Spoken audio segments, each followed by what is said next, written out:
Hi, I'm Kathleen Morgan, and I'm a primary therapist intern here at New Directions for Women.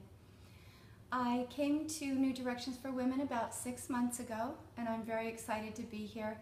My first master's degree is in holistic wellness, and I've always been looking for a way to blend my holistic wellness degree with my clinical psychology degree, and this was the perfect place for it. About 8 years ago, I started teaching yoga, and what I found was a lot of my students at the time were in recovery.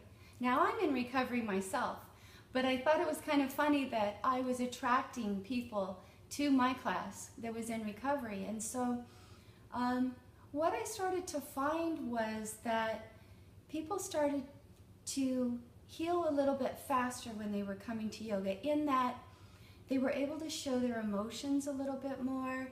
They were able to talk to each other a little bit easier. They started eating better.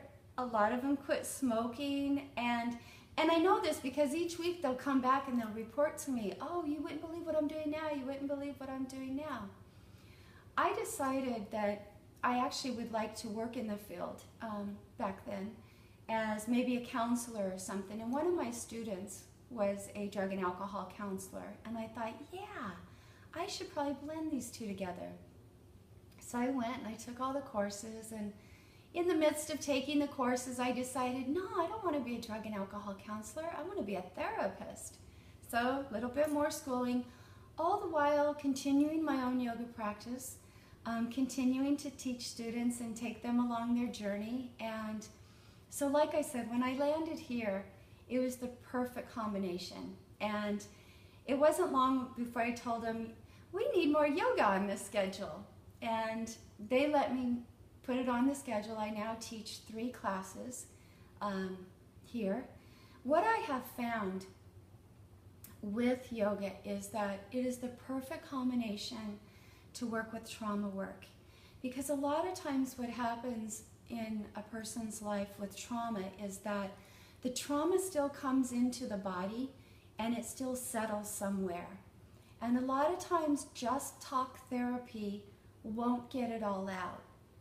What I have found through the forward folds and the twisting and the back bending, especially the back bending, is that it will release an emotion for someone. And they might just start crying, or they might just start laughing, or they never know exactly where it's coming from. And I tell them, don't try to pinpoint it. It doesn't matter. The fact is you've just released something that's been stored in your body for so long that could very well cause you disease later. They do a lot of research on yoga now. They've proven that, yeah, it makes people less anxious. It can help with depression. But I don't think that they know fully everything that it does. Many, many years ago, 10 or 15 years ago, Candace Pert found that we have molecules of emotions in more places than just our brains. So emotions aren't just happening in our brains. She found that they happen in our throats, they happen in our hearts, they happen down here by our belly. And she says, oh my gosh, all those things are pointing right to the chakras, everything that yoga has always been expounding upon for thousands and thousands of years. And so yeah, the yogis have known this for thousands of years, that we're really working on the subtle energetic body when we're doing yoga. But just now, researchers here in the West are starting to prove that some of that is correct. So what people don't know as they come into yoga, because here in the West we've really watered yoga down in that we've just made it a physical practice. Maybe we want to get into shape, maybe we want to tone up. But when we really get into the practice and we make it a priority to maybe do it daily, we start to notice that all of a sudden our body starts craving better foods. So we start there, we start eating better foods. Well, of course, better foods are going to make us start acting better. It's going to make us start having healthier emotions. Maybe we don't want to smoke anymore. Maybe we don't want to put soda in our body. Maybe we don't even want to put drugs and alcohol in our body anymore. So that's usually the first step. Yeah, it starts to happen on a physical level. But then they start hearing the teacher talk about like some of our limbs, we call them limbs, like the yamas, the way to connect with others. The niyamas, the way to connect to ourself and our higher power, our divinity. The asanas, that keep our body in shape. Pratyahara, the way to bring our senses back in so that we're not always looking outside of ourselves to satisfy a need inside.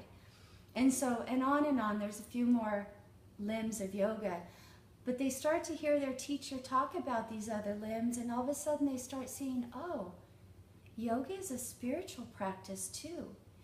Not only am I getting in touch with my body, but I'm cleaning my body out so that the divine spirit that lives inside of me can actually start doing the work that it's supposed to be doing in my life. And so it's been really a pleasure to bring that into the recovery house here, into the residential program, because the women who come in, now I teach a higher level of yoga. I teach a level 2 and I teach a level 3 yoga. So it's more for the people who have had maybe dance or ballet or gymnastics in their background, or who have done yoga in the past, or for the really courageous that want to come in and give it a try. But what I have seen of those that come in, it is already transforming their lives. They're already able to start thinking about a higher power, where before they were sure that their higher power had deserted them. They're eating better. They're less likely to have an eating disorder. One of them is even taking, for her extended phase, she has decided to take an intensive yoga teacher training down the street so that when she gets out of here, she can maybe start teaching yoga.